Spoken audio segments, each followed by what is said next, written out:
Yes, welcome back to Past Gas. I'm Nolan Sykes. I'm here, as always, with my cohorts, Mr. Joe Weber. Joe Weber. I wasn't sure if I was supposed to introduce myself or not. I'm Joe Weber. Joe Weber and James Pelfrey. Hi. Stop. So gross. I just have a dry mouth. Oh, God. Okay, so today on the show, we are starting our two-part series. Two-part? Maybe Yeah. three-part? No, two-part? I mean, depends on how Kanan wants to cut it, but I think it's All two-part. right, two-part series on... Yeah, unless he comes back from the dead. Ooh, Then we'll do a third part for sure. Yeah. that would be pretty awesome. Spoiler alert. Our subject today is one of the most legendary Americans ever, Mr. Evel Knievel. Oh, it's pronounced evil?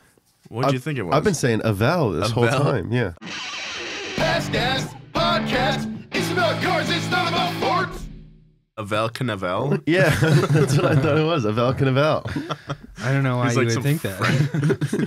Avel Knievel is a daredevil who's like French and does like tight ropes and stuff. Yeah. Yeah. Yeah. But no, Evel Knievel, no introduction. Unless you need that, and we're going to give you all the introduction. Good thing. He flew over buses, fountains, and rattlesnakes. But did you know he was also a ski jump champion? I did not. Evel Knievel is one of the most iconic names of the 20th century. There's a reason that people are still being compared to him nearly 40 years after his last jump. He rubbed elbows with Hollywood's greatest, performed stunts no one thought were possible, and pioneered a whole subsect of stunting known as action sports, which has blossomed into a multi-billion-dollar industry. Pretty much all of my favorite people of my childhood owe their career to Evel Knievel. Yeah, I think we should preface this by saying most of our sources were just documentaries because there's a million documentaries on him. The biggest one being Evil by Dick House Productions, who did Jackass. It's a really good documentary. You should go check it out after this. Absolutely. I watched it last night. It is really good. Check it out on Tubi or wherever you can find it. That's where I Yeah, found it. I recommend for free. Tubi. I like Tubi. Yeah, this episode's not brought to you by Tubi. It's good. I don't know. It's an amazing documentary.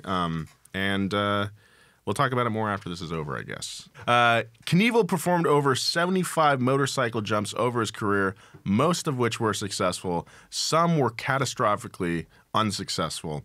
Many were on bikes that weighed close to 500 pounds.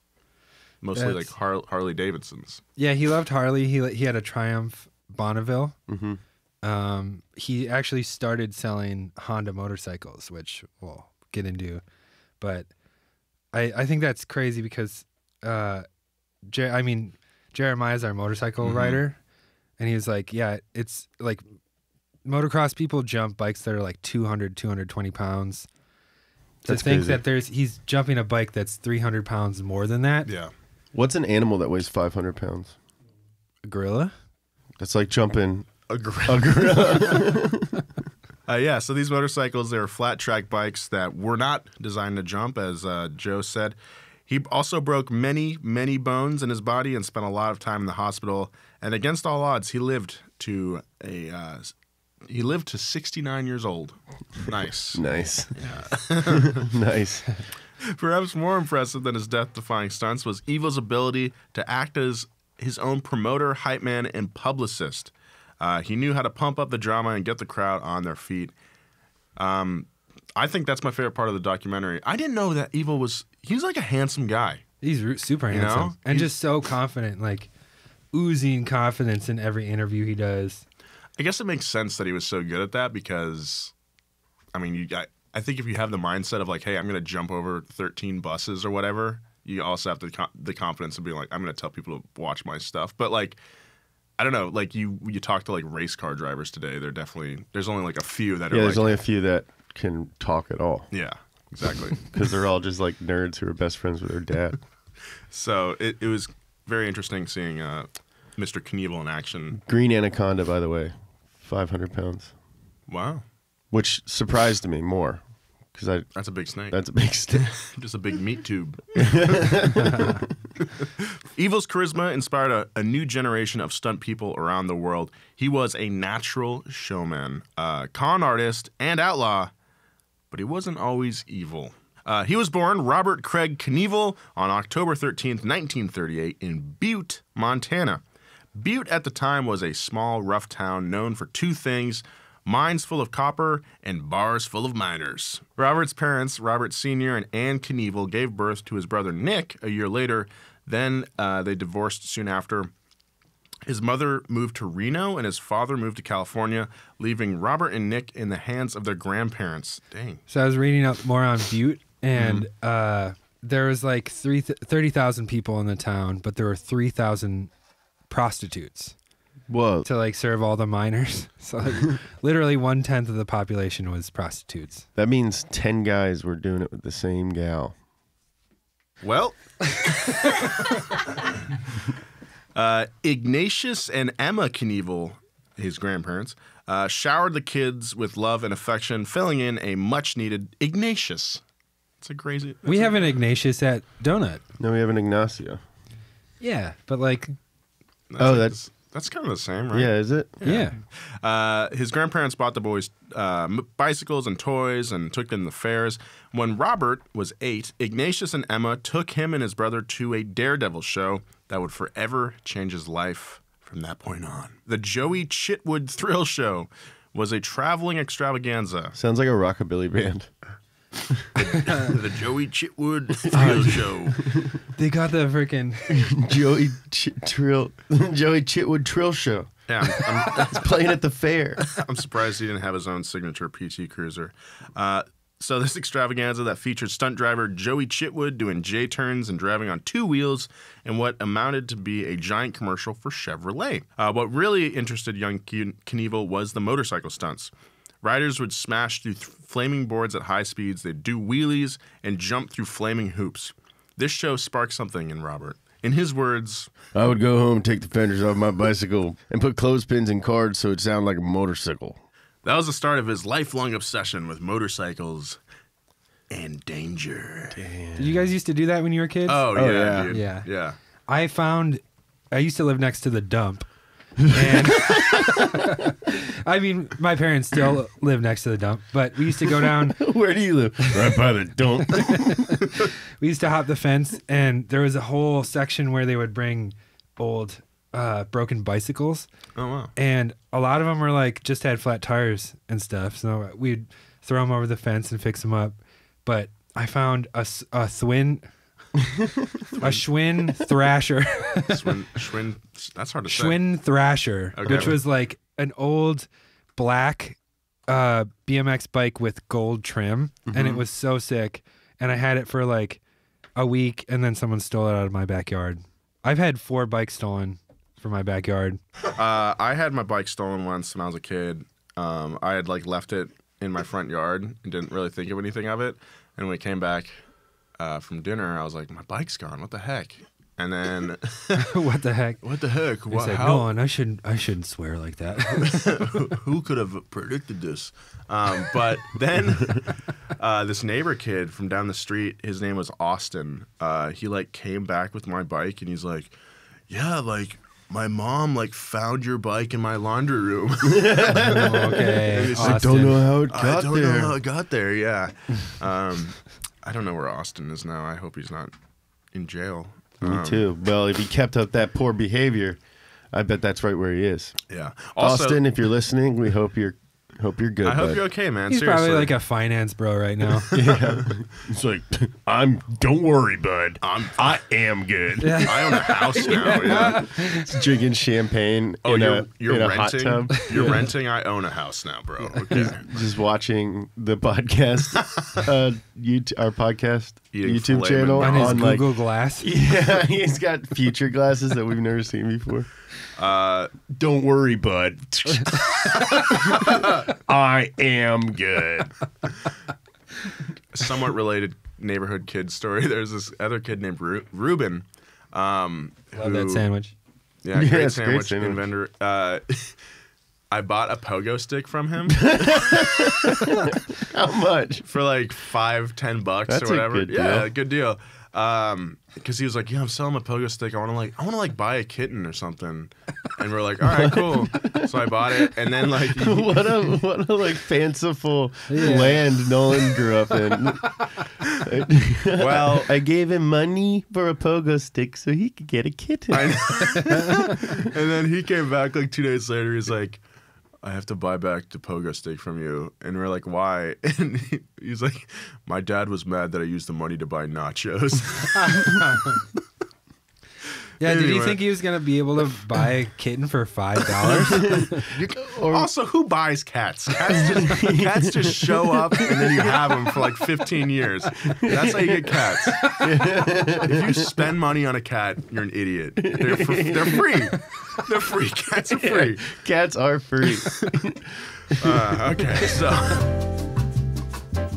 All right, guys, we do a lot of sponsorships, and I'm super, honestly, very, very excited about this one. It really feels like we've arrived. Big thanks to Valvoline Oil for sponsoring this episode of Past Gas. I feel like a freaking race car driver. Valvoline is sponsoring us.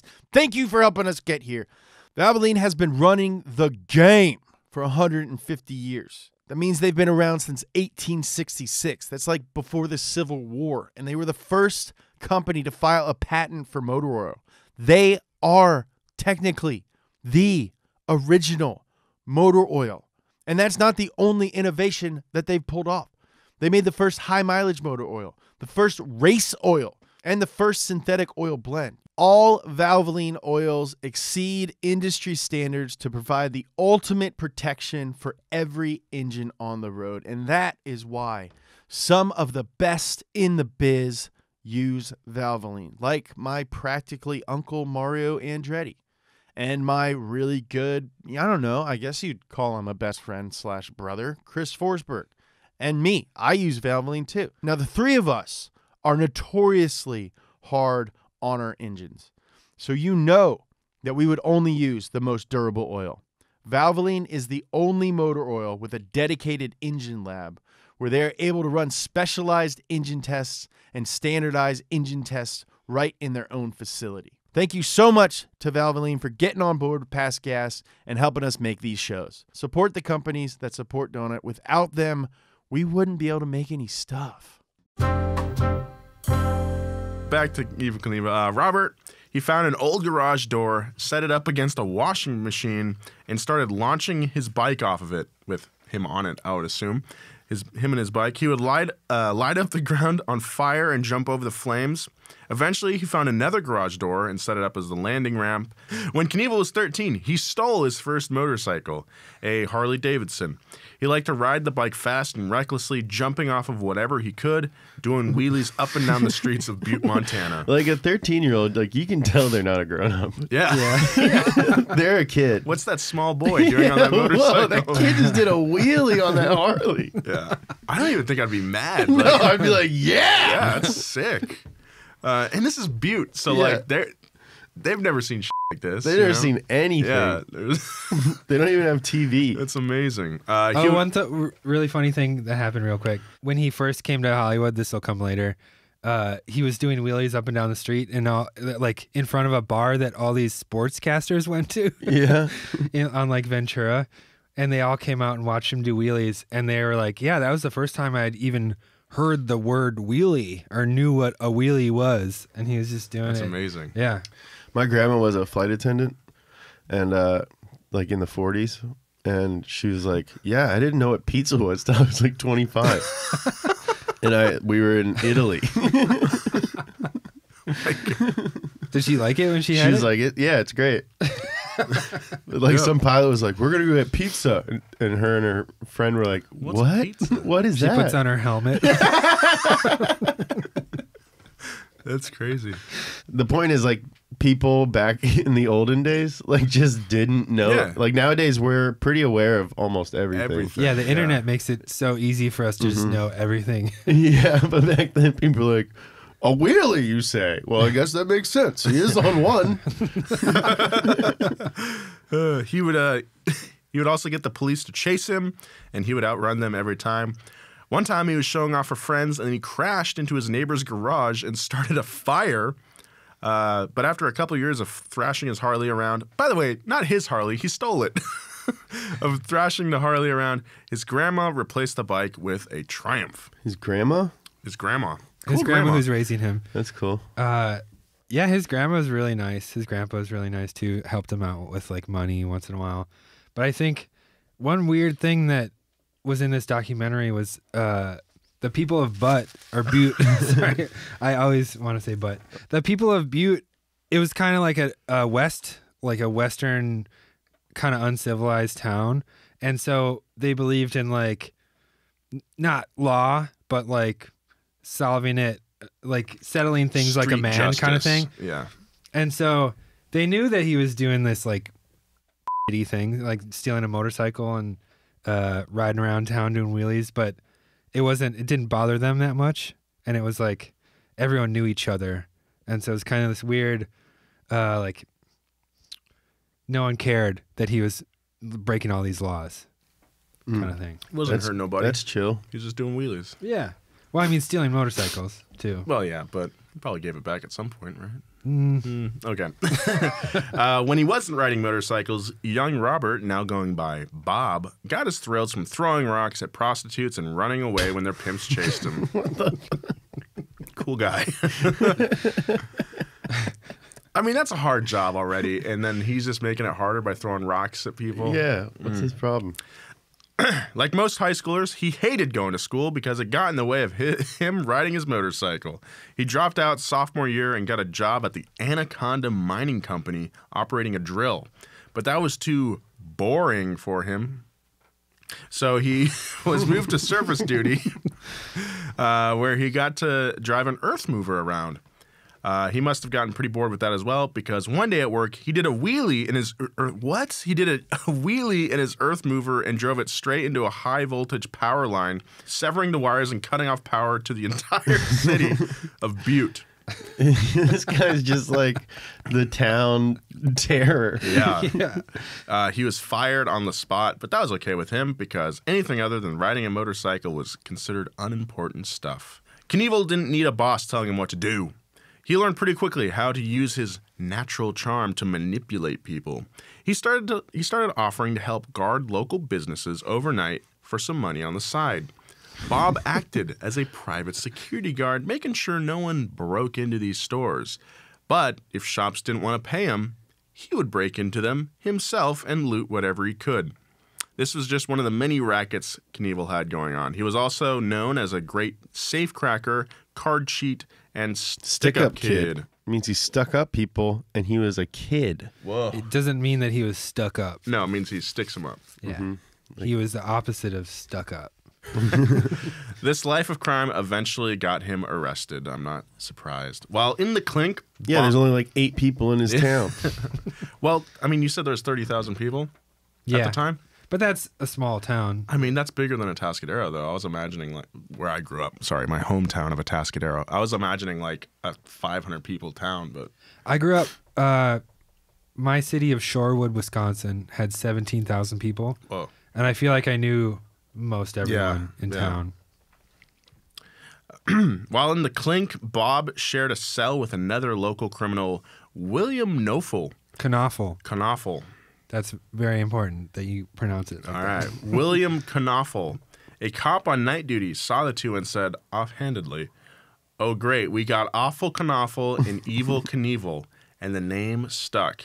I think that's so cool. That's so cool. Awful Knoffel, Evil Knievel. That's like, you ever have those relatives where you're like, oh, you're so fucking funny. Like, you should be a writer. Yeah. And they just like come up with great things on the spot and they're like, oh no. Like that cop should have written for The Office. Yeah. Bob later changed it to EVEL because he didn't want to be perceived as a bad guy. But he was a bad guy. Let's make that clear. Yeah. By the late 50s, crime wasn't looking like a sustainable career for Evil. Everyone in the small town knew him, and there was no one left to swindle. I done swindled everybody. So he joined the army. One thing you should know about Evil Knievel is that he was athletically gifted. At Butte High School, he was proficient in track and field, ice hockey, and ski jumping. Now in the Army, Evil excelled on the Army team, particularly in the pole jump. When it came time for him to choose a path within the Army, he chose to become a paratrooper, making over 30 successful jumps, which goes to show Evil was a thrill seeker, through and through. After he got out of the Army, he found himself chasing that adrenaline rush now more than ever. He participated in local rodeos, motorcycle races, and ski jump competitions. He even won the Northern Rocky Mountain Ski Association Class A Men's Ski Jumping Championship in 1959. Ski jumping is insane. Mm-hmm. And I can only imagine that back then it was even more insane because they probably didn't have all the safety equipment that they do now. Yeah, You like know. braces and stuff. Yeah, like good helmets. Yeah, they probably didn't wear helmets at all. Probably not. I like those the like speed skiing helmets that are like cones off Oh, the bat. yeah. Oh, dude. Those are yeah, sick. alpine skiers Yeah. are so sick. God, Yeah, have they're you like ever s- action figures. Yeah, Yeah. freaking Bodie Miller and who's the one chick that was like. What I love about like Olympic athletes is that you forget their names, but every like 4 years you're like, oh yeah, dude, freaking Apollo Anton Ono. I was gonna say That's my guy, dude. his little soul patch. That guy was so cool. At one point, Evil played semi-pro hockey. What is this guy? Right? He Just like a does everything. robber and an awesome athlete and like he's handsome, handsome and cool at motorcycles. Yeah. and he's from Butte. Like, yeah, I think I'm gonna play like semi-professional hockey now. I don't know. I mean, where do you go from the Northern Rocky Mountain Association ski jump? God damn it. Ski jumping competition. Yeah, so he was playing semi-pro hockey with the Charlotte Checkers. His teammates said he was a decent athlete, but one of the biggest bullshitters, and he always had to be the center of attention, even if it meant getting into more fights than the other players. When he was 19, He's only 19? yeah, he's 19 at this point. What? He moved back to Montana and used the money from a local car dealership and his grandpa to start a semi-professional hockey team of his own called the Butte Bombers. He was the owner, coach, and starting center. So you're just like in Butte, and maybe you're like, yeah, I played some hockey back in the day. I'm going to join this team. And then your coach is like a 19-year-old kid. Yeah, but and the owner. And he's also Yeah. owning He's like you're like negotiating a salary with this kid. Yeah. Ever the opportunist, Evil convinced the Czechoslovakian men's Olympic hockey team to come play the Bombers as a warm-up for the 1960 Olympics. He packed the 2,000-seat arena, and the Bombers proceeded to get pummeled by the gold medal contenders. By the end of the first period, he came out and pleaded with the audience to donate money since they didn't make enough to pay the Czech team for travel costs. Then, after the bucket was passed around, Evil dipped out with the money. The Czechs were pissed, and the U.S. Olympic Committee had to pay them to avoid an international incident. So yeah, this Czechoslovakian team comes over and they beat them 22-3. At least I got 3 goals. That's pretty Yeah. impressive. Well, I think at a certain point they were like, we're just gonna ease off, and some of the other members of the Butte Bombers were saying that like they were just messing with them at that point, and they could have scored 100-0 kind of thing. They should have. They That'd were be probably funnier. they were probably doing like Harlem Globetrotters type, Yeah. juggling the puck on their sticks, going down the ice. Check this out. Around this time, Evil met his soon-to-be wife, Linda Joan Bork. This woman, she's a saint. For the mere fact that she put up with Evil's bullshit for so long. If there were any red flags that might have tipped her off that Evil wasn't the most chivalrous guy, the way that he proposed was telling her, "You're gonna marry me." She openly admits in the documentary, Being Evil, that it felt like she was gonna get kidnapped the day they got married. Linda was walking down the street, and he pulled up in his car, and drove her to the church to get married. And she felt like she didn't have a choice. Oh God. So cool guy again. And that wasn't the first time he had kidnapped her. He was formally charged with kidnapping a few years earlier and basically doing the same thing. Yeah, they left that part out of the documentary. They kind of made it seem a little bit romantic, where she was like, yeah, it was kind of weird, but like I love the guy. And then I look And like 6 years earlier, he like actually kidnapped her. Yeah, I remember having like I feel like right now we're just blowing so many people's ideal or like image of Evel Knievel up. Like I remember feeling that when I watched the documentary, like, oh, he was a huge piece of shit. Mm-hmm. Like that cool guy who jumped over buses and stuff that you liked when you were a kid.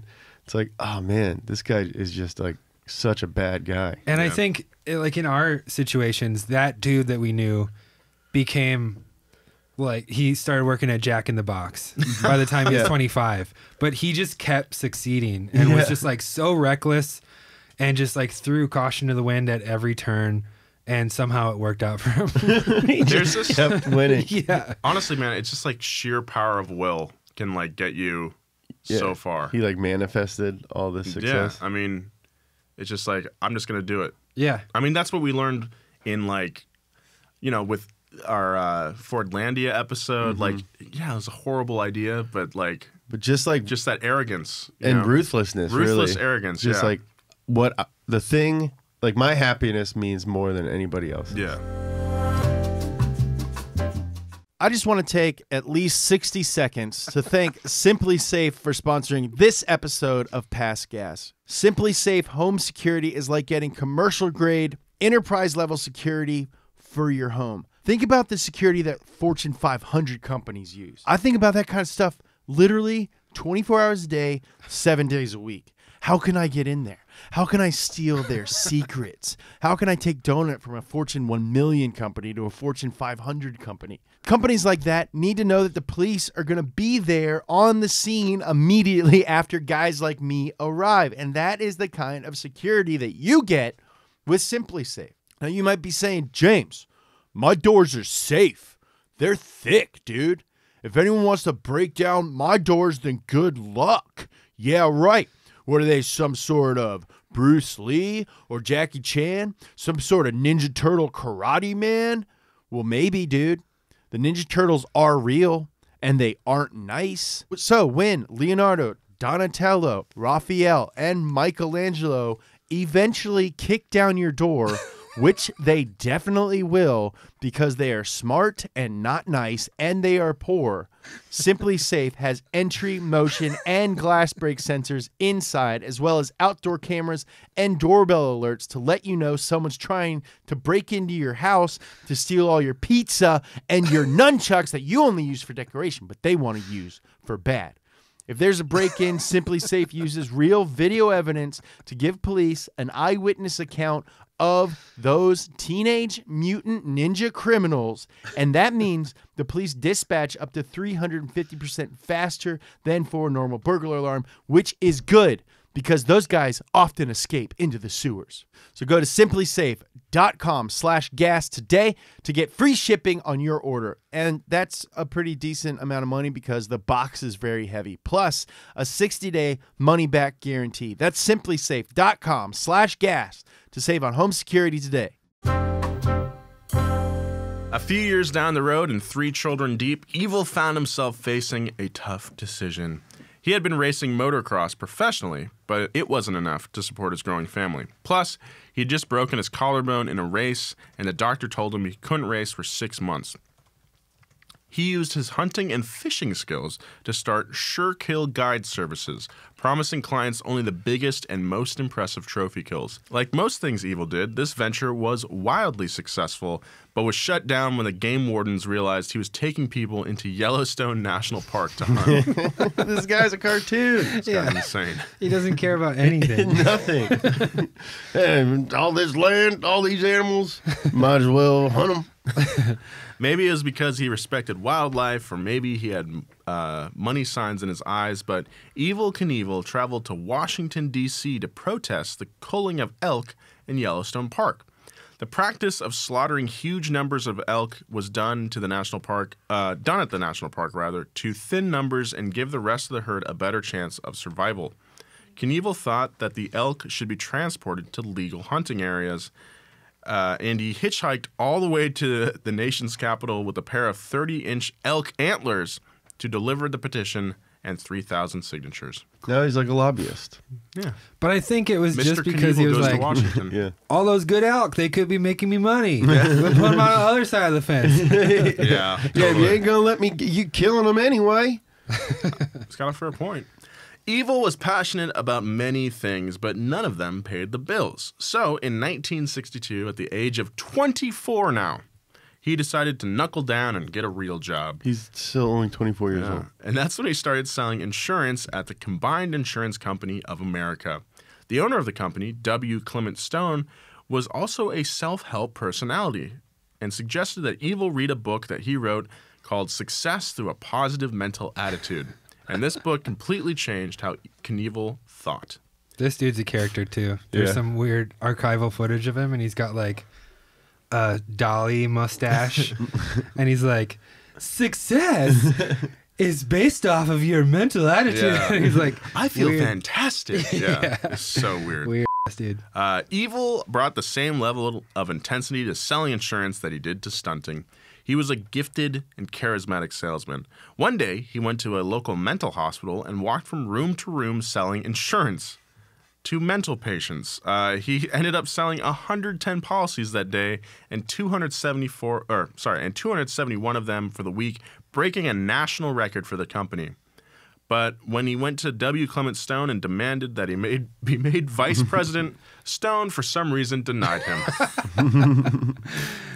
This ticked off Knievel, so he moved to Moses Lake, Washington, and started selling Honda motorcycles. Business wasn't as booming as it was when he was selling insurance, though, so he started looking for ways to perk up interest in his business. That's when he had the idea to do a motorcycle jump. So he rounded up 2 mountain lions and a refrigerator box full of rattlesnakes. That's so many rattlesnakes. That's a lot of rattlesnakes, and put ramps on either end. In front of a small crowd that he had gathered, Evil got up to speed on his 305cc Honda Scrambler and launched off the ramp. He didn't get close to clearing the 40-foot gap, but instead came down on the edge of the refrigerator box, flipping up angry rattlesnakes into the crowd and sending people running for their lives. Wait, so it was like, Like he cased it, and that just launched snakes out of it. But I think he rolled away. So he just clipped probably the side of the board or side of the box, missed the ramp, and then just Yeah. rolled away. Because under his list of jumps, it lists this one as being successful. I don't know what their definition of success is, but That's pretty amazing. After Evil saw how much attention he got from the jump, he decided to take his talent to Hollywood and start a stunt show. Evil Knievel and his motorcycle daredevils featured stunts like high-speed wheelies, the classic flaming gauntlet, and a dwarf named Butch Wilhelm that would perform a smaller version of whatever stunt Evil was doing in the finale. He would dress up in the same costume as Evil and purposely failed the stunt. This got the crowd even more nervous for the main attraction, Evil's jump. Evil's jump. this was the first time in the documentary where I was like, oh, Jackass is just trying to be Evil Knievel. Yeah. Yeah. Wee Man is super into cars. He has Yeah. like a dope freaking Impala. That's cool. Yeah. And he's like a van life dude. Yeah, he lives in a van now. Yeah. It's like, that's like a hip thing now to do. Yeah, where does he keep his car? I don't know. I mean, in LA, we have like tons of businesses that are basically just like, hey, rich guys, park your Yeah. cars here. Yeah. Pretty cool. Wish I could park my car there, you know? I need a place to park a car. Yeah, you have the office right now. Yeah, I have a car parked in our office. I didn't even know nobody liked it until 2 weeks ago. Max loves it. Yeah, Max thinks it's really cool. I still think it makes sense because, you know, we're a car. Yeah, I think Yeah, we should but- have some cars in there, and that's like a really cool, clean one. But it Yeah. does, I mean, it takes up like the entire hallway. Well, it's supposed to be in the lobby, Yeah. but everyone moved it into the hallway. Because there's another car in Yeah. the lobby. He took his show on the road, stopping at cities like Barstow, California, Ooh. Tacoma, Washington, and Ah. Missoula, Montana. Ooh. Many of these early jumps were very sketchy because the team had still not figured out an airtight way of calculating things like speed, launch angle, and distance, so they didn't know how to do. Geometry. Yeah. Listen up, kids. If you're in high school, you're thinking, When will I ever need this? Well, if you plan on doing motorcycle jumps, you better learn geometry. Yeah. One of my favorite parts of this documentary was like they interview his friend who's like, yeah, he just had me like stand at the ramp and say like fast enough or not fast enough. Everything was guesswork because no one had actually really done this before. And Evil wasn't the kind of guy to bring in math experts, nerds, to figure out the optimal speed and launch angle. No, Evil relied on his friend standing next to the ramp to tell him if he was going fast enough. Yeah. Can't rely on these nerds to tell me how fast to go. I'm going to do it by feel and then just totally f***ing crash. Oh, they're so boring. What if somebody sees me with them? Oh, well. If you want to... Ow! When you throw caution to the wind, bad luck usually catches up to you eventually. One of Evil's first serious crashes happened on June 19th, 1966 in Missoula when he was attempting to jump 13 cars. He had just landed his first successful jump. You can't even jump a freaking... A refrigerator box? Yeah, I can't jump a refrigerator box. A refrigerator box? What is it? We're all having strokes today.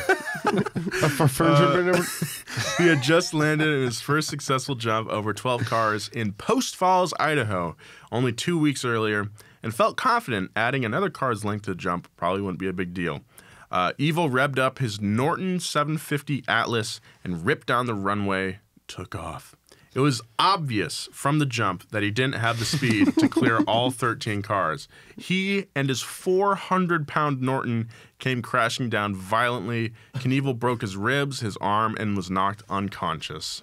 But the 5 months of recovery didn't deter Evel Knievel. Each time he moved on to a new city, the jump seemed to get bigger. When he heard that ABC's Wide World of Sports was going to be covering a dirt track motorcycle race in Gardena, California, he saw an opportunity to become world famous. That's the whole, like, I really respect, he took his, like, con artist skills and looking for every way he could get over on someone, and it translated really well to business, and especially this kind of business. Weird how that works, huh? Yeah. Oh, business is just like being shit. Oh, psychopaths are really good at business? I worked for a guy who was like, yeah, man, business is just a shell game. You're just moving money around to just cover your bases until someone else comes knocking. I'm just like, that doesn't sound like a very good business plan, dude. So anyways, you want to invest in mine? Yeah, I was like, yes, I'll work for you. One of the best jobs ever. Wide World of Sports was an extremely popular television program that showcased different sports from around the world. It was the only TV show that you could see things like rodeo and skateboarding, sumo wrestling, and highlight. Highlight's gnarly, Yeah. dude. It's so gnarly. Yeah. Speaking of, have you seen that Jackass? No. With the oranges? Yeah, they shoot each other in the butts with oranges. With like these highlight hooks, and it gets up to like 100 miles an Yeah, hour, that shit and they're goes just like fast. shooting Ryan Dunn in the ass with oranges. Ow. Evil was able to sweet-talk the organizer of the race into letting him do some of the jumps before the race. The stage was set. Evil appeared confident and charismatic in the pre-jump interview, telling the host, I'm not going to miss today. And he didn't. Nice. Yeah. In his first televised jump, Evel Knievel successfully jumped 15 cars on his Triumph Bonneville T120, a bike weighing 363 pounds. The race that happened that day was the biggest and most anticipated dirt track motorcycle race in the world, but it was completely overshadowed by Evel's jump. The event catapulted him from being a local legend to a household name across America. Fame was what he wanted. But the big question was, how would it change him? Hopefully for the better. Yeah, I think, in my People experience- usually get nicer when they become Yeah. really famous, Yeah. right? So, Easier to deal with. yeah. Hey guys, Nolan here. I love listening to music and podcasts, but sometimes our office is super loud and I can't enjoy my tunes. I'm super into Midwest emo right now, but that's a different story. That's where Raycon wireless earbuds come in. They're discreet, powerful, and have a great sound. And Raycon's latest model, the E25, it's their best one yet, with 6 hours of playtime, seamless Bluetooth pairing, more bass, and a more compact design that gives you a nice, noise-isolating fit. Seriously, they cancel out so much noise from my coworkers that I forget that I don't have my own office. And for about half the price of other wireless earbuds, Raycons can't be beat. My Raycons automatically pair with whatever device I'm using, which is super convenient, but my favorite part has to be how long the battery lasts between charging them. It seems like forever. And the case charges them up to 3 full times before you have to plug them in again. It's genius.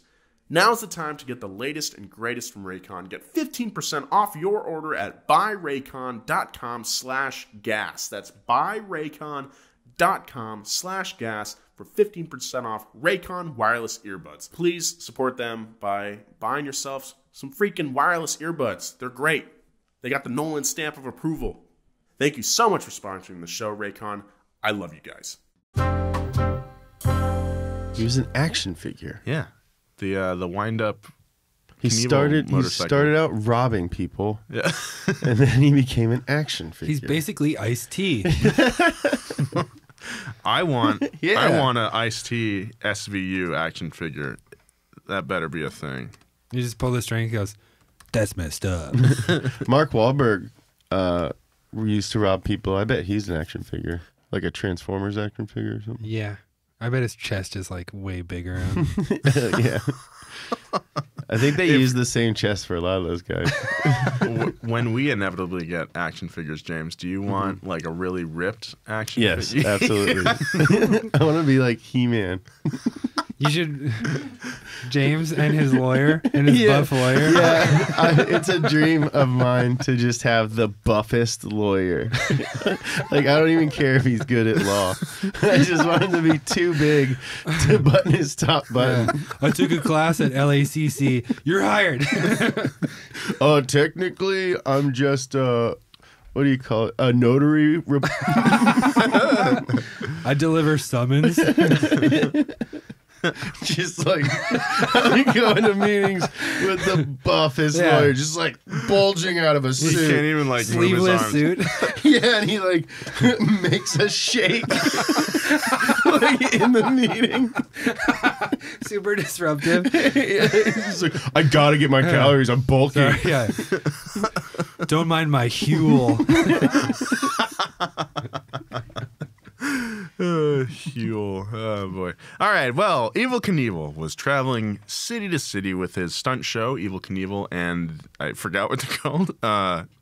We can just call him Evel Knievel because at a certain point he was like so far in debt that he was like, I can just do this by myself, and he kind of fired his whole crew.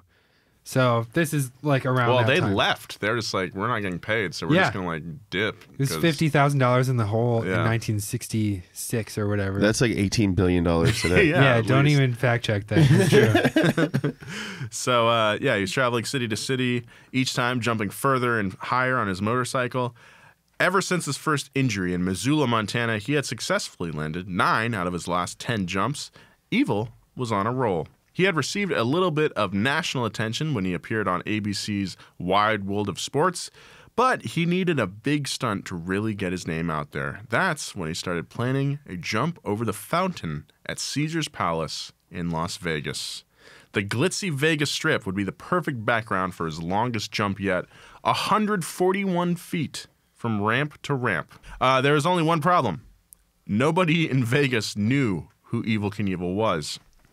They No. didn't have ABC there. Yeah. We're a CBS town, bitch. Like, what? Not one to give up, Evel called every reporter and news outlet in town and told them that famed motorcycle stuntman Evel Knievel was going to jump the fountain at Caesar's Palace Saturday morning and that they should be there.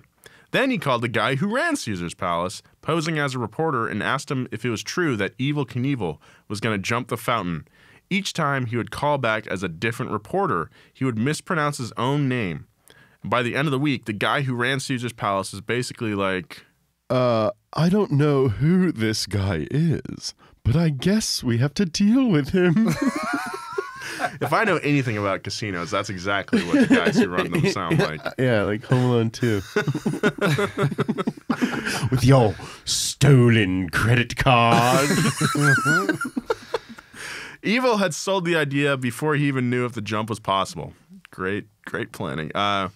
He didn't let things like reason or physics get in the way of his fame. He had a captive national audience, and this time, he was the main attraction. Whatever happened, you knew it was going to be entertaining. And so, on New Year's Eve, 1967, surrounded by thousands of anxious fans with cameras fixed on him, Evil screamed down the makeshift wooden runway on his Triumph Bonneville and launched into the air. He cleared the fountain, but clipped the top of the landing ramp on the way down and was flung violently off of his bike. He flew over his handlebars and landed on his back at the end of the ramp. His limp body tumbled over and over again, another 120 feet through the Caesars Palace parking lot as his bike bounced next to him. Eventually, both of them came to a stop. Have you seen this footage, James? Yeah. My God, guys, It's insane. please look up the footage. It is... I can't believe you You survived. can just see all of his bones just like break. Yeah. He does. He looks like from the moment he gets flung, he looks like a crash test dummy. Yeah, He like looks like seriously, a jelly that man. moment Yeah. when the bike lands and he loses control, you can see where he loses control.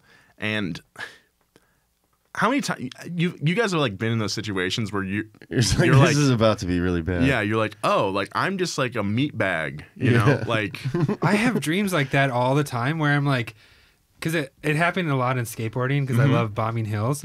So I'll like in my dream, it's more of a feeling than anything, but I'll be like a couple feet off the ground going like so fast and just have to be like, okay, what's next? And then like eventually I wake up before I crash, but it's like always that tension of like, oh God. everyone was whipped into a panic. They feared the worst. Even his best friends who had seen him crash before thought that he was dead. But he was only severely injured and would survive. All told, he had 2 broken ankles, a broken wrist, a crushed pelvis, broken ribs, and a broken hip. In the next month, the media started reporting that Evil had been in a 29-day coma following the crash, but the truth was he was never in a coma. That was something he told the press to make it seem more severe. Although he had to spend time in the hospital healing, his showmanship never took a day off. And that started to pay off. Footage of his crash was playing on every news outlet across the country. He instantly became a household name and made the late-night TV rounds, appearing on shows like Johnny Carson and Dick Cavett. I think I would want to be on the Dick Cavett show. He seems like Johnny Carson would always fuck with people. Dick Cavett was like a cool, nice dude. That's what I gleaned from this documentary. Huh. Credits roll like, Yeah. Dick Cavett seems pretty nice. Yeah. He's got hair like me. Evil wore the fame well. Audiences were intrigued by his bizarre outfit choices and signature cane. He told story after story of swindling, fighting, and crashing his bike. And America hung on his every word. Instantly, Evil became an icon. He went from wearing black and yellow leathers to a white leather jumpsuit with blue and red stars and a huge number 1 on his back. He wasn't the cliche motorcycle outlaw wearing all black. He was a shining beacon. Beacon. He was a Beacon. shining A beacon. beacon. Beacon. Beacon.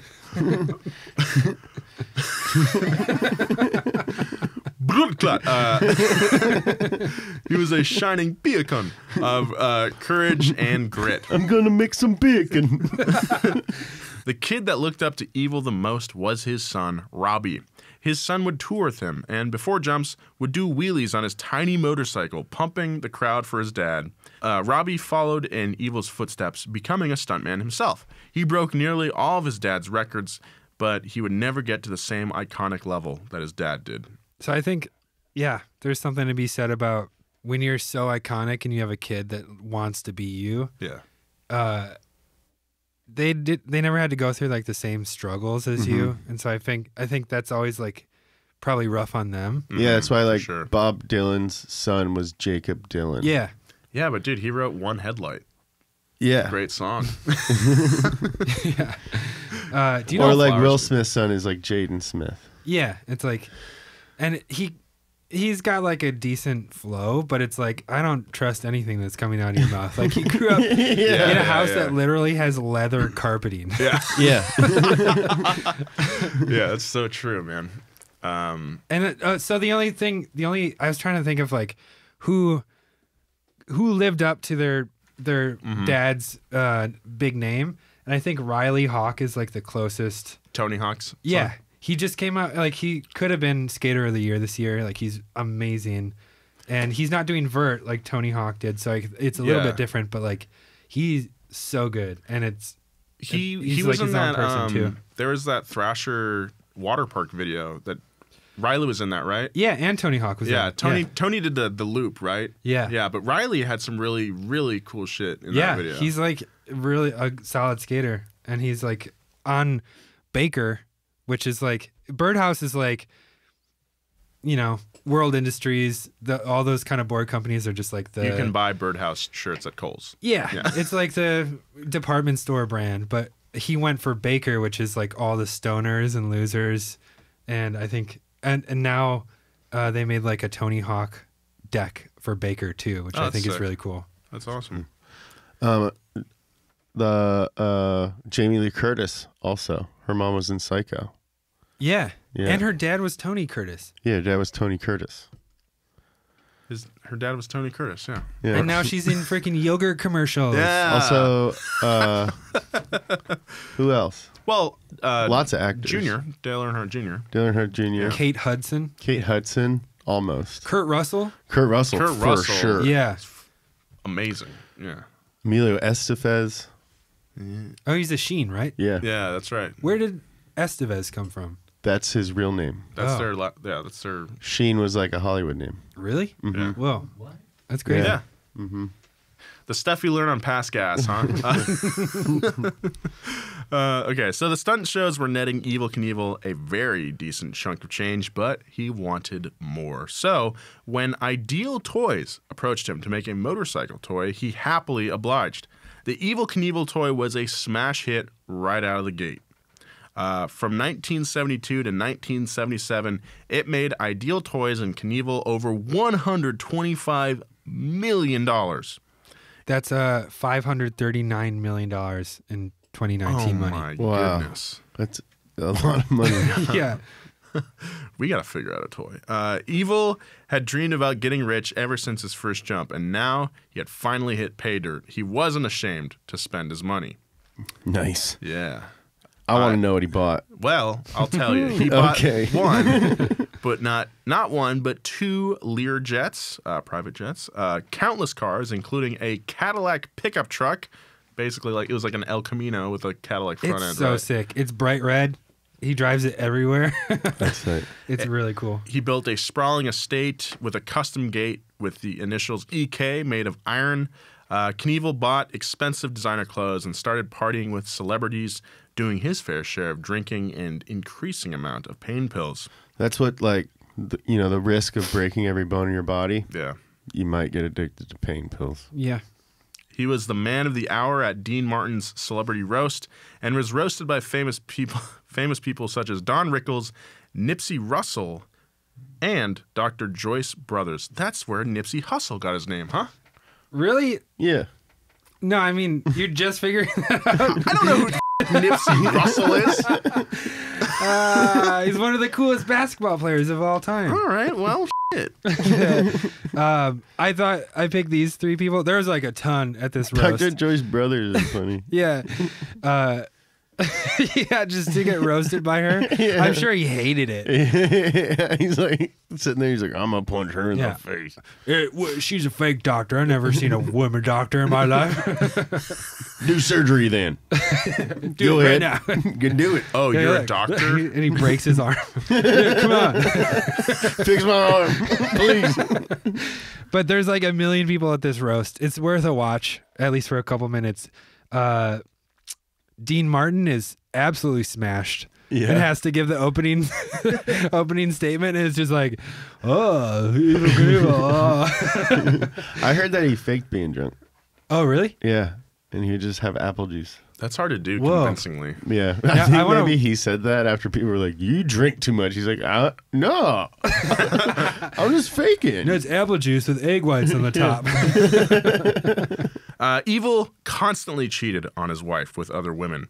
As a traveling celebrity that was looked up to, it was very easy for him. Linda and his kids knew it was happening, but there was nothing they could do about it. The evil persona had taken over, and Bob the family man was nowhere to be found. I mean, Was he really a family man? I mean, he kidnapped her. Yeah. I mean, he made kids.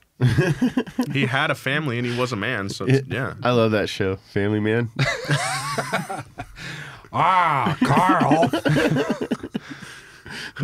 One particularly violent episode happened at Evil's show at the Cow Palace in San Francisco. AKA Nolan's mom's house. Yeah. I'm sorry, she's probably very lovely. She's a lovely woman, and she Yeah. takes good care of herself. Okay. In March of 1972, Knievel was an outspoken critic of the Hells Angels, using his platform to denounce their outlaw ways. And they were not the biggest fans of Evil. So, when the announcer at the Cow Palace came over the loudspeaker and said, If Evil lands this jump, he'll set the Hells Angels back 100 years. Jesus. What? like Skeletor's up in the freaking announcer. That's how bikers talk. No, it's the announcer. Oh, I thought it was Hell's Angels guy. No. No. If Evil lands this jump, he'll set the Hell's Angels back 100 years. So that only added fuel to the fire. As Evil was warming up, a Hell's Angel jumped out of the stands and started flipping him off. Knievel didn't take to that kindly, so he gunned his bike at the guy and laid his bike down, which knocked the dude over. Another member of the Hells Angels jumped on Evil, but his bodyguard knocked the guy off, and a brawl ensued. Audience members rushed to Evil's side. Didn't he landed the jump, right? Yeah, this is like the This is before? practice jump. Oh my Which goodness. they didn't mention in the documentary. Okay. It's insane that there's this gigantic brawl, and then he still has to do this like 100-foot jump. Okay, so, right. And a brawl ensued. Audience members rushed to Evil's side, punching the gang members and even smashing 2x4s across their heads. Woo. 6 members of the Hells Angels were rushed to the emergency room that night. This event made Evil realize that his words had repercussions and that he might not always have the audience of diehards to protect him.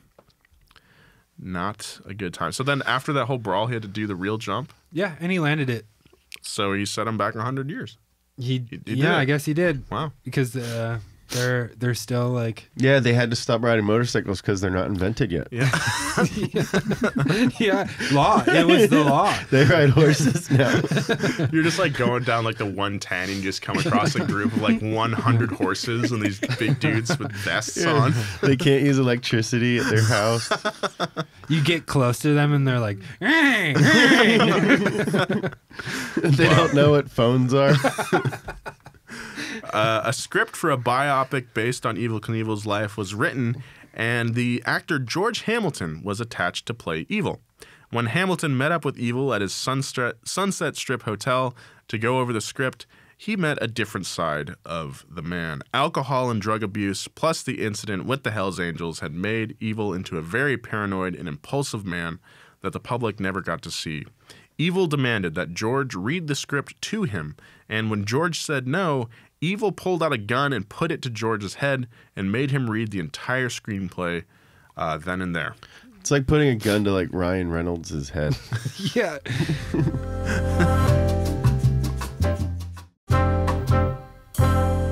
Who would you like? There should be an Evel Knievel movie. Today? Yeah. Who would you cast as Evel Knievel? I feel like Kevin Costner is old evil. So it's like the movie starts with him as an old dude. Oh, I wish I would have done this in my life. And then it cuts back. Yeah. And it's Chris Pratt. Yeah. Chris Yeah. Pratt would be Chris- good. So Yeah, good. yeah. And like lovable too would bring like Yeah, it an wouldn't be. endearing side. Yeah, because you need the audience to get on board and like him because he does that such awful crap. Did you guys see movie called? We should write that. We should write an Evil Knievel. Yeah, movie. no one else gets to write an Evil Knievel movie. Dibs, only us. dibs, Yeah, dibs, dibs. We dibs. call dibs. What was that movie called? Through the Pines or something? With Place without the pines. Place Beyond the pines. Place Beyond the Pines with Ryan Ryan Gosling. Gosling, yeah. As a stunt guy. The first half of that movie is So so dope, sick. yeah. And then That's not super great, but like it's pretty good. he's so cool. Yeah. He looks good with like blonde hair. He's got like tats. Mm-hmm. He basically looks like Me. Lil Peep, I was going to say. Yeah. Great movie. Good first half. I thought you were going to say me. No. Or Maddie Matheson. I think like sometimes I think I'm trying to go for Ryan Gosling in the Place Beyond the Pines, and I'm just Guy Fieri. Is he a cook in it? No, No. Oh. he just has blonde hair and tattoos. So I'm like, yeah, that's my vibe. But then sometimes I'm like, no, Nah. people just see me as like a Guy Fieri.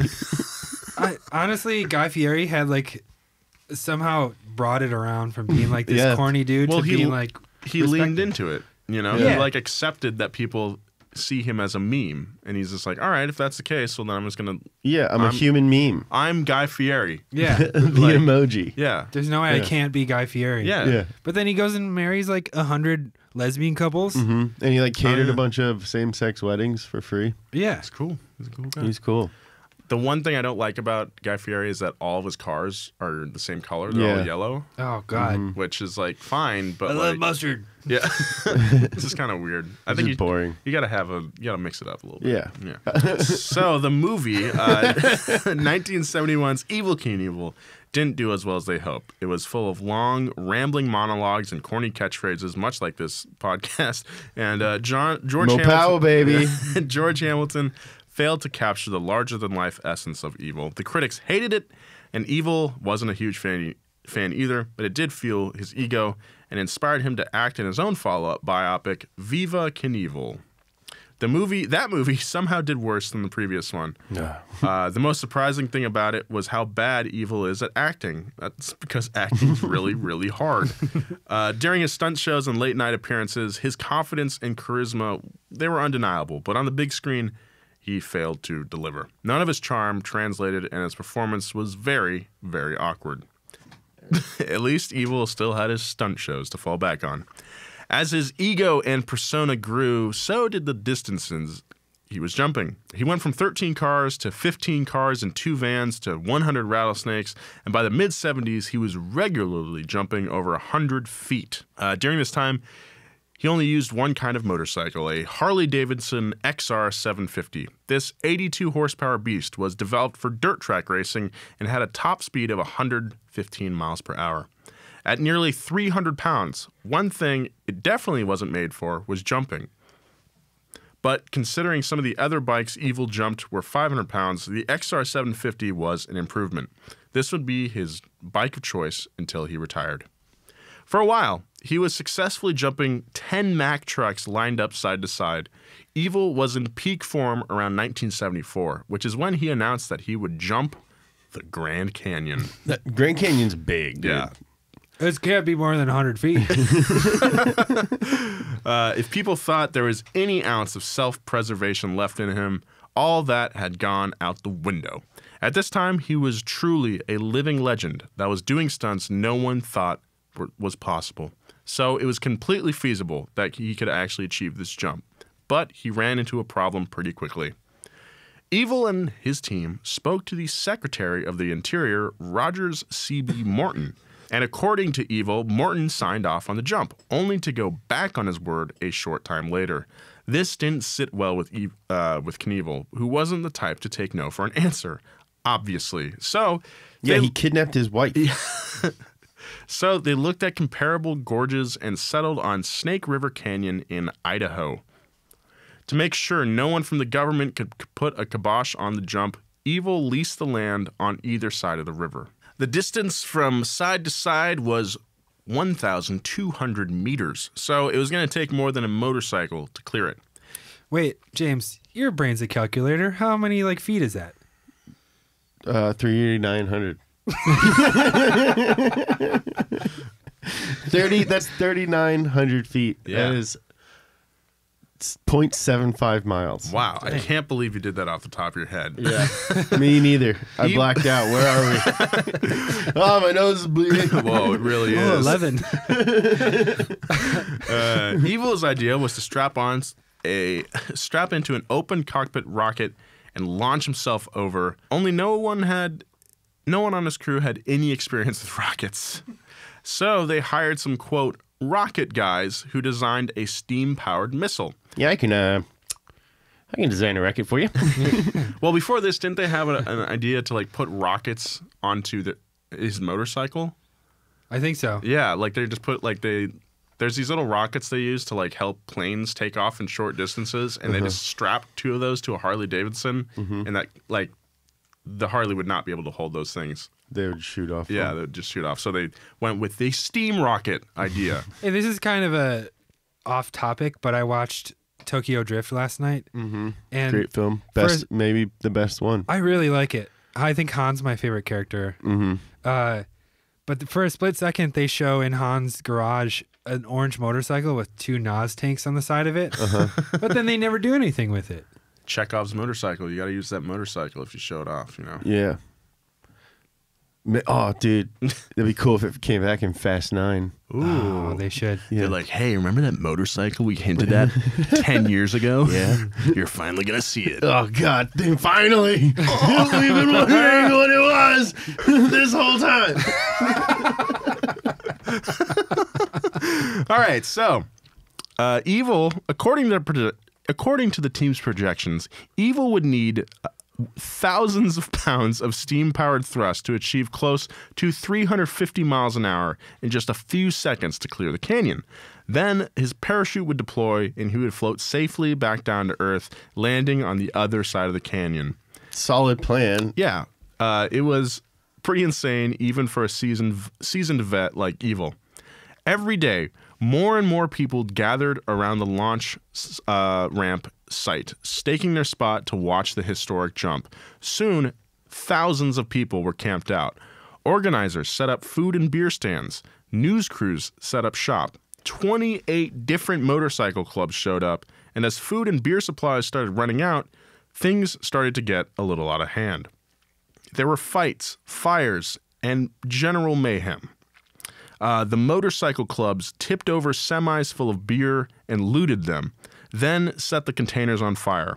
The chaos got so intense that one of the organizers had to call on the National Guard, who took one look at the situation and told Evil's crew, "You're on your own."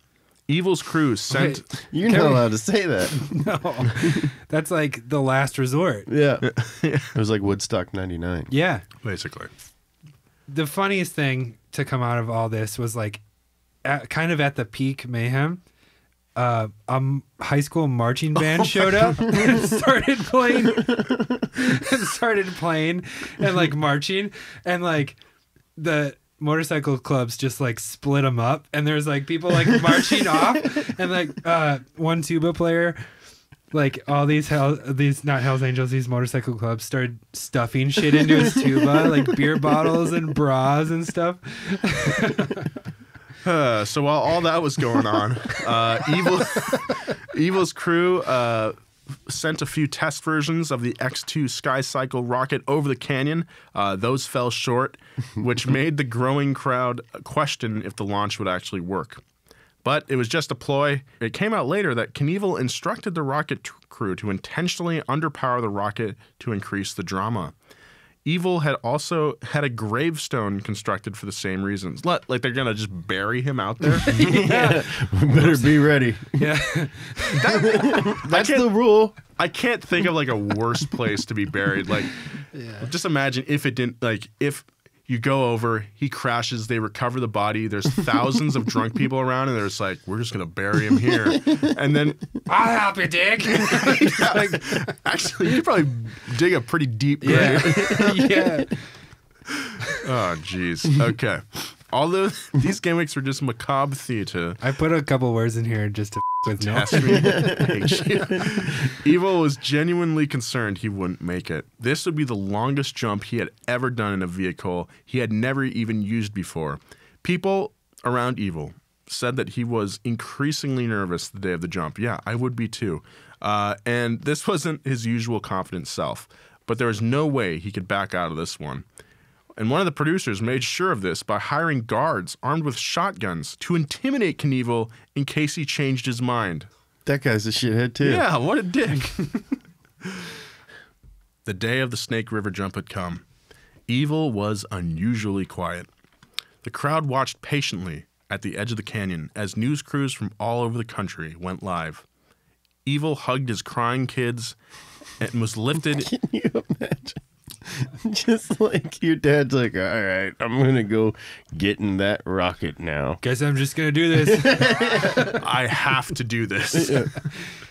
So he's lifted by Sky Basket. He's like in this basket thing. This crane lifted him and carefully placed him. Just the placement made me nervous. Yeah. Because they're like 30 feet off the ground, and he has to like get his legs in and then get them higher than his like head. It's And crazy. Lay back into it. Super sketch. He got into the Sky Cycle rocket. The countdown began, and steam started shooting out of the tail end. And suddenly, Evil and his rocket were airborne. After only a few seconds, his parachute prematurely deployed, and the rocket stalled out. It started floating towards the middle of the river, and the crew thought that Evil might drown.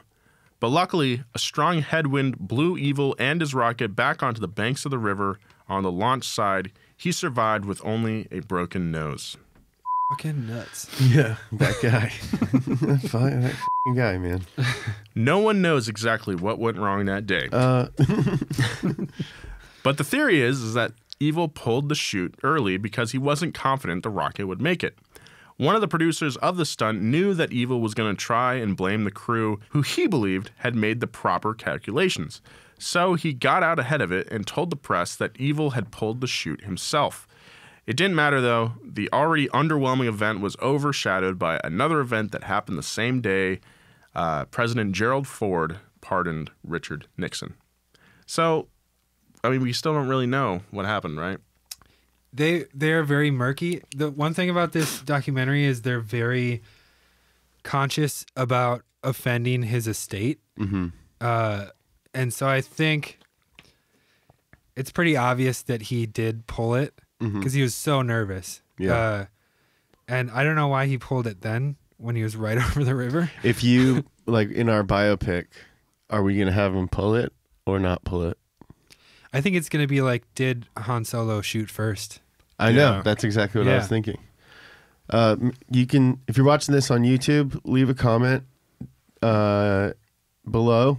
Did he pull it or did he not pull it? And if you're listening to this on a podcast, if you're driving, get your phone out and give us a review right now while you're driving. Honk twice if you think he pulled it. Because there's like in the documentary they kind of posit that maybe like there was like a malfunction and like the mechanism that launched the parachute failed. Because it had failed once in a test shot. So like I don't think he pulled it. I think that like there's so many times that this guy could have died on one of his previous stunts, Like what would change in this one? There's no chute to pull on a motorcycle. That makes it even crazier. Yeah, I know, but he never had the option The only thing I of can bailing. Yeah, it's true. The only thing I can understand is like the mechanism was like there was so much G-force that I think it could have possibly just like popped open. Yeah, it's possible. Yeah, I'd say that's the most likely. That's So how in I our would- movie. I mean, that's how I I don't want think it. he's gonna pull it. No. No. I mean, that's how I want it to be. I don't want to believe that he would pull it. Can we please get someone other than Matt Damon to play Evil Knievel? Yeah, not Matt Damon. Chris Pratt, Oh yeah, Chris Pratt's Pratt. really good. because he'd be funny too. Yeah. And I bet Evil Knievel was really funny. Is Like in Tim- And person. I bet we can make Yeah. Chris Pratt act like. We haven't really seen Chris Pratt act like a dick either. We could make that happen. I think that'd be a real like watershed moment Yeah. for his Yeah. kind of style. Yeah. Is Timothy Chalamet too meek? Who's he? Yeah, no, it's got to be a barrel-chested guy. Dude. What about Eddie Redmayne? No, no, no. Why? He's great.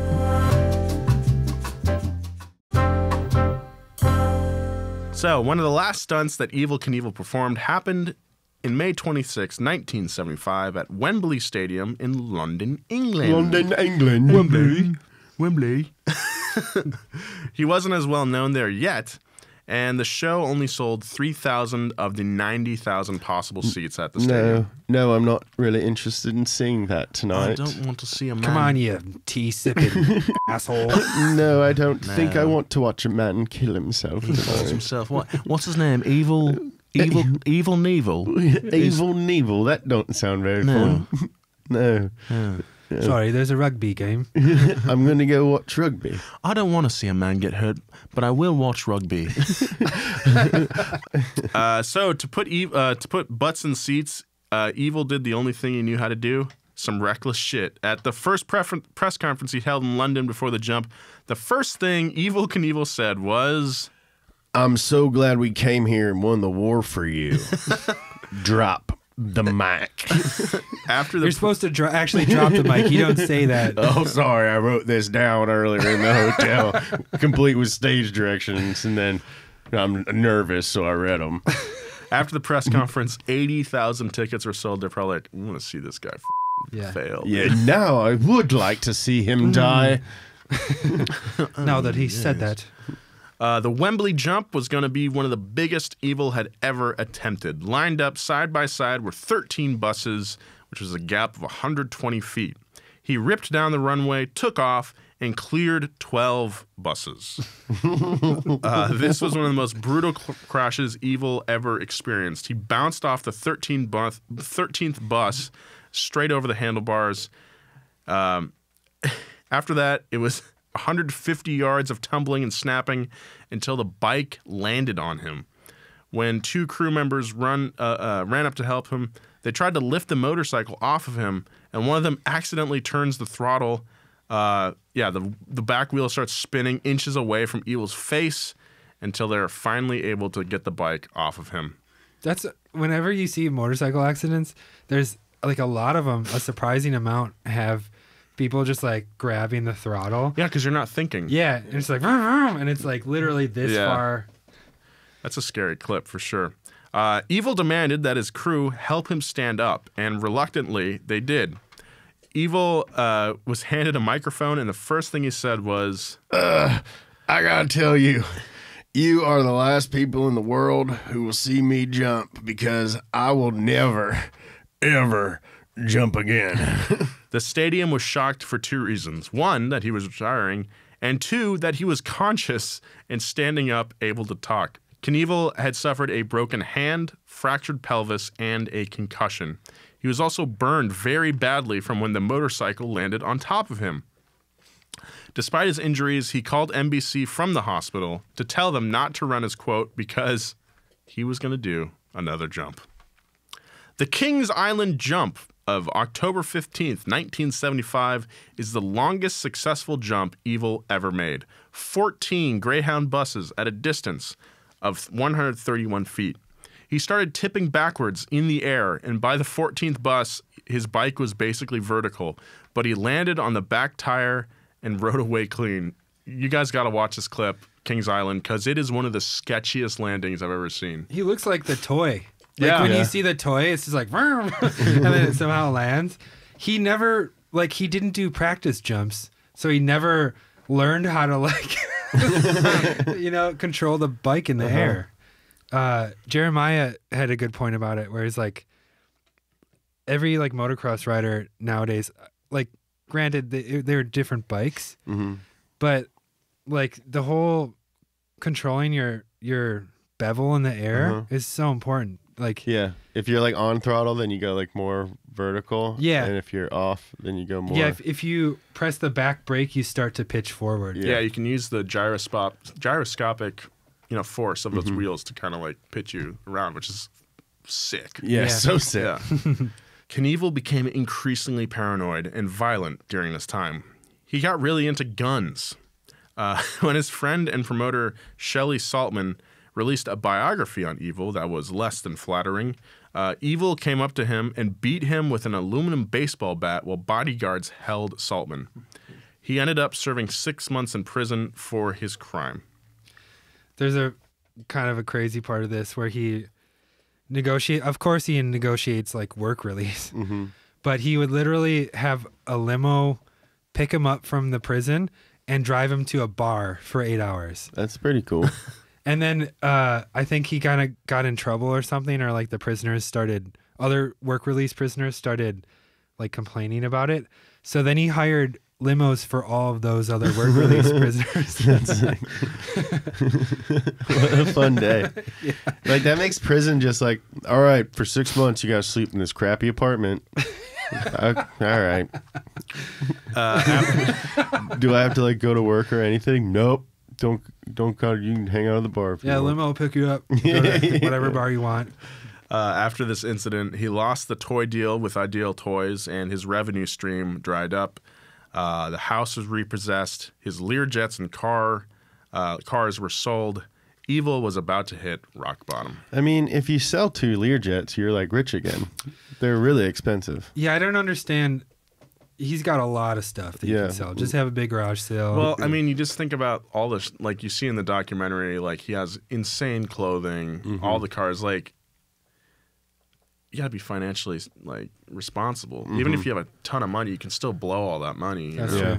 And you appear to be rich, but you're really not because now all your assets are, Yeah, he's cash poor. yeah.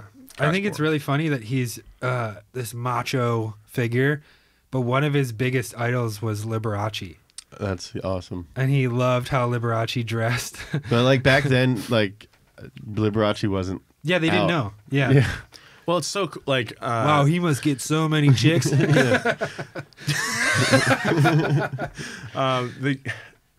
I love the clip of Evil going onto the Johnny Carson show, and he's got that crazy fur coat. Oh, and he's yeah, got it's all like these rings, and he looks like A he looks cane. so cool. and he gives, oh man, the perfect like summation of his character. He walks out, like struts out, throws his mink coat on the ground, and he says, "Oh, I know Ed McMahon's a lush, so I got a present for him." He unscrews the top of his cane, and out comes this like glass tube of whiskey, and he just hands it to Ed McMahon. It's insane, man. We should start dressing like that. Just fur coats. Yeah, well, fur dude, coats and next year at rings. the Streamies, we got to do something Oh, crazy like Yeah. that for sure. Like this year, I rolled up with like Levi's and like a sweater. It's better to be underdressed than overdressed. That's what Casey Neistat told me in the bathroom. Yeah, me and Casey got a lot in common. Yeah. We both go to the bathroom, and we both said that. Evil had one more major accident in 1977 when attempting to practice a jump over a tank of 13 sharks. Knievel fractured his collarbone and right arm and blinded a cameraman when they collided. This was officially the last jump of his career. There were 2 more scheduled, but he was in so much pain from a lifetime of injuries that he called it quits. Evel Knievel, in total, broke 433 bones in his career, which makes him the Guinness World Record holder for most broken bones in a lifetime. I bet someone's broken more. Really? I bet. This I did. Like Mr. Glass. Yeah, the That's a fake- historical figure. Mr. Glass. So, remember him? Yeah. He broke a lot of bones. I think he broke more because that record is from 1975, Mm-hmm. but it still stands. They just stopped counting after 1975. So obviously he had another jump in 77 Yeah, where wow. he broke more bones. Oh, wow. So we'll never know, I guess.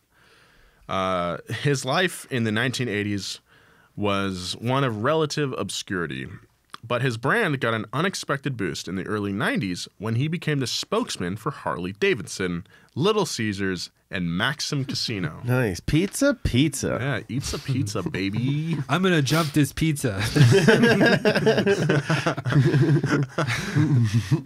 Evil was not one to lay idly by. He took up a much less dangerous sport, golf. Of course, he was really good at it and was able to make some extra income by hustling other golfers. Linda finally divorced him after 40 years of marriage, but Evil remarried just a year later to a woman named Crystal Kennedy, whom he had been dating for 7 years prior. He had another kid with her while he was in his early 60s. So yeah, still a healthy male. Evil's health started declining. That's what I call a healthy male. A virile male. And his lifetime of crashes caught up with him. Robert Craig Knievel passed away November 30th, 2007 at the age of 69. Nice. It's so nice. But what finally took him down? It wasn't crashing to earth at 80 miles per hour from high up in the air. It was lung disease. So quit smoking, kids. Yep, Don't smoke. You look dumb and you stink.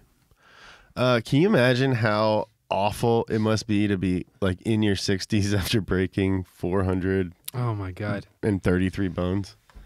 Yeah, Like just like Maybe. just the worst pain. Yeah. Just aches. I heard somewhere that Travis Pastrana has like the body of like a 65-year-old now. And he's I like believe it. just in his 30s. Yeah, for sure. That's got to be so tough. It's Yeah. just like, that's your, I guess you have a brand by then. Mm-hmm. You could sell shoes or Yeah. whatever. But man. Should have been a Bayer aspirin spokesman. Hey, I'm Clint Eastwood for Bayer Aspirin. So yeah, Evil Knievel, he was able to make amends with his family before his death. He did that classic Christian thing, just apologizing to everyone Right before a he week died. before he died. Yeah. Yeah. The last feature he did was with one Richard Hammond. And of course, Evil's legacy inspired Jackass, Travis Pastrana. Yeah, Nitro Circus. Yeah, pretty much like every... And the most famous out of all of them, the Dudesons. No, man. Like, I mean, his legacy is still to this day, you know? Oh yeah, Still super, and, like, you know, everyone that we work with grew up watching Totally. Jackass. yeah. I am a jackass. You You know? smell like one. Yeah, I smell like No, a you jackass. don't. You smell great. Nolan smells great. Thanks. Yeah, I mean, complicated guy, but not in the same way as like he was a jerk. He seems like You know, a jerk. but like at least he didn't build a factory in the rainforest. and Right. At kill least, people. yeah. Yeah. At least he wasn't like, I guess. That cameraman he blinded was like the only person. But other than that, like all the harm was just done to himself. And Yeah. his family. Yeah. Which of course has no repercussions. Yeah. They all forgave him. Yeah. I'm sure he's looking down on us really proud. So yeah, that was a great episode. Yeah. So thank you to everyone who's listened. If you're listening to this in your car and you're like, what do those guys look like? Yeah. Well, check out our YouTube channel. It's a new second channel just dedicated to podcasts. It's called Donut Podcasts. That's right. Follow Donut on social media at Donut Media. Follow James at. James Pumphrey. Follow Joe at. Dark_webinar. Follow me at Nolan J. Sykes. And guys, this Wednesday, if you're in Los Angeles, Joe and I are going to be at the Comedy Store this Wednesday, January 22nd, in the Belly Room at the Comedy Store. Show starts at 8 p.m. I'm not very experienced, so it's going to be interesting. But It'd be fun to get a lot of people in the room because comedy shows are not fun when there's 4 people just staring at you. yeah, so please come out. Tell them that you're here to see Nolan and Joe. You got to tell them, otherwise, I mean, look, comedy clubs are a business. It's a hustle. They need people to buy drinks. And if they know that our fans are buying drinks, they're going to invite us back more. Dude, you're just going to rocket to the top of like stand up. Like you're walking into like your first stand up show with like 2.7 million fans. So yeah, Belly Room Comedy Store, please come. That'll be really fun. Yeah. So thank you again for listening to Pass Gas. Make sure you tune in next week. Okay, bye. Anything else? Let's get a little swig of. Little wah.